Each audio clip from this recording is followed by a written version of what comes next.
love team at ang bida ng My Future You. Please welcome Seth Calvin and Francine Diaz.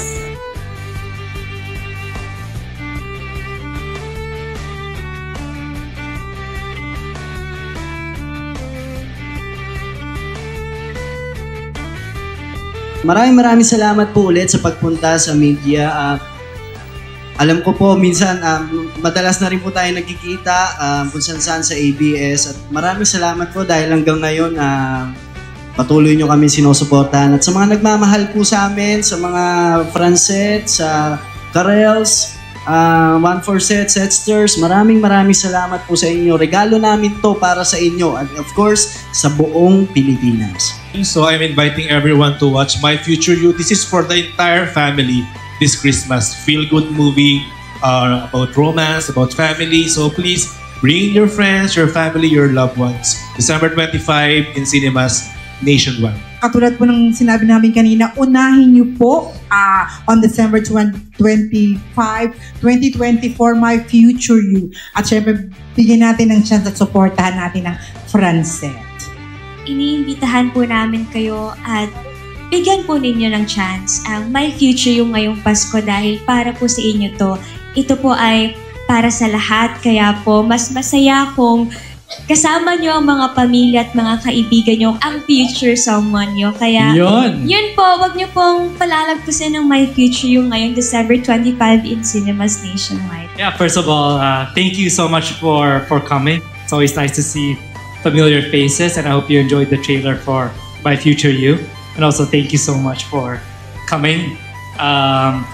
Like MJ said, this movie is really about love, fate, how far you'd go for your loved ones, and what it means to be a family. So please watch this movie with those that are close to you, and I promise it will feel like a warm hug afterwards.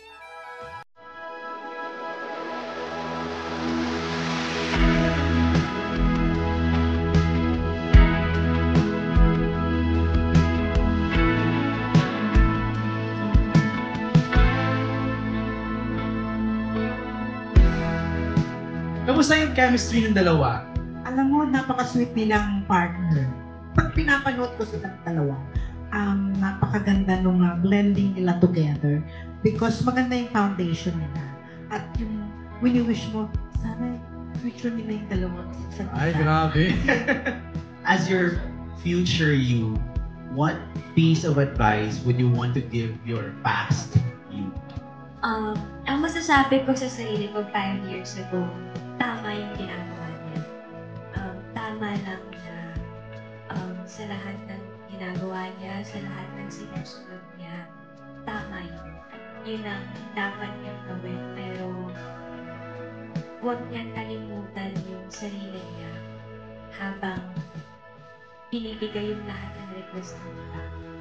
Sana matuto din siya magbigay sa sarili niya, hindi siya yung bigay at hinahayaan ng maubos siya. Wow. Self-love. Paano nyo ma-describe kung anong level na meron kayo dun sa friendship? Yung friendship ba yun pwedeng maging mas maganda pa, mas mag-level up pa? Sa tingin ko naman po, magiging totoo lang po, may possibilities naman talaga dahil palagi kami magkasama sa trabaho. Ganun yung meron akong nararamdaman para kay Francine. Kaya ko na siyang mas ipagtanggol ngayon, kaya ko nang mas panindigan, mas kaya ko nang tumayo. Ako na yung nasa harap ni Jane, sa likod lang siya. Jane, anong masasabi mo doon? Nag-melt po ata ako. When was the last time na kinilig kayo sa isa't isa at anong sitwasyon nyo? Kanina. Talaga? Bakit? Kanina. Pagdating niya, bumati siya sa akin. Yun. Nang beso kayo? Yeah. Kinilig ka sa beso ni Seth na. Ikaw, Seth? Katabi. Pinaalala niya sa akin na nakikita niya yung effort ko. Parang nag-I love you ba kayo sa isa't isa? Ano po? Nagsasabihan ba kayo ng I love you? Nagsasabihan ng I love you. Like, halimbawa, pag matutulog na yung isa, or natusok sa gabi, mas nandun kami sa good morning, kumain ka na, kung hindi pa, kain ka. Huwag kang papasok. Tapos pag good night naman, good night, sweet dreams, see you in my dreams. Wow! Ngayon ba masasabi mong natagpuan mo na yun? Hindi ko masabi na siya ang future ko eh. Ang sigurong gusto kong masabi sana siya ang future ko. So kung ang tanong, natagpuan ko na ba? Hindi ko masasabi. Hindi natin masasabi kung sino yung soulmate natin. Pero ang nasa isip ko, sana siya. Ang ganda. Hindi, pero ito last na for Francine talaga kasi base rito sa sagot mo kanina, sabi mo, meron kang tao na gusto mo. Di ba? Yung sa sagot mo kanina, doon sa future, ganyan-ganyan. So, diretsuhan din. Si Seth din ba yun? Yung tao na gusto mo? Yes. Di ko maiwasang pagmasdan ng iyong